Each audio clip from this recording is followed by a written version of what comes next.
जिला वाली के गांव में गरीब किसान अहमद रहता था। उसके घर में बीवी, एक बेटा 8 साल का, एक बेटी 11 साल और बड़ी बेटी नाजिया 18 साल की रहती थी। घर मिट्टी पत्थर का बना था, लेकिन सब मिलकर खुश रहते थे।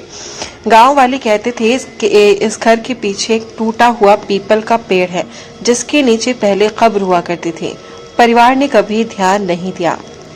धीरे धीरे नाजिया का व्यवहार बदलने लगा। वह अचानक अजनबी भाषा बोलती, कभी जोर जोर से हंसती, कभी छत पर अकेले बैठकर अंधेरे में ताकती रहती। एक बार माँ ने देखा कि वो दुपट्टे से गले में फंदा डाल रही है। माँ ने चीखा तो नाजिया ने कहा, ये मैं नहीं, वो है जो चाहता है कि सबको खत्म कर दूं। एक रात नाजिया के छोटे भाई की लाश कुएं में मिली। गांव वाले कहते हैं कि किसी ने उसे धक्का दिया। पिता ने बेटी से पूछा तो वो रोकर बोली, अब्बा मैं सो रही थी, मुझे कुछ भी याद नहीं। लेकिन उसी रात पड़ोसी ने नाजिया को कुएं के पास खड़े हुए देखा था। कुछ ही दिनों के बाद माँ छत से लटकी हुई मिली। पैर जमीन को छू रहे थे। फांसी लगाना मुमकिन ही नहीं था। लोग बोले, यह खुदकुशी नहीं, ये साया है। पिता ने मौलवी को बुलवाया। मौलवी ने नाजिया पर कुरान की तिलावत की तो वो चीख उठी और गहरी मर्दाना आवाज में बोली, ये औरत मेरी है और ये घर भी मेरा है। दिन में नाजिया फिर मासूम लड़की बन जाती, लेकिन रात को वो सबको डराने लगती। उसकी आंखें पूरी तरह से काली हो जाती।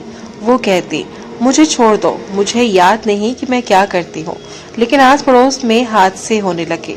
कभी बकरियां मर जाती तो कभी किसी का बच्चा बीमार हो जाता। लोगों ने समझा अब जिन पूरे गांव पर उतर आया है। पिता ने तय किया कि वो ये घर छोड़ देगा, लेकिन जिस रात तो उन्होंने सामान बांधने की सोची, नाजिया जमीन पर गिर पड़ी और जोर जोर से कांपने लगी।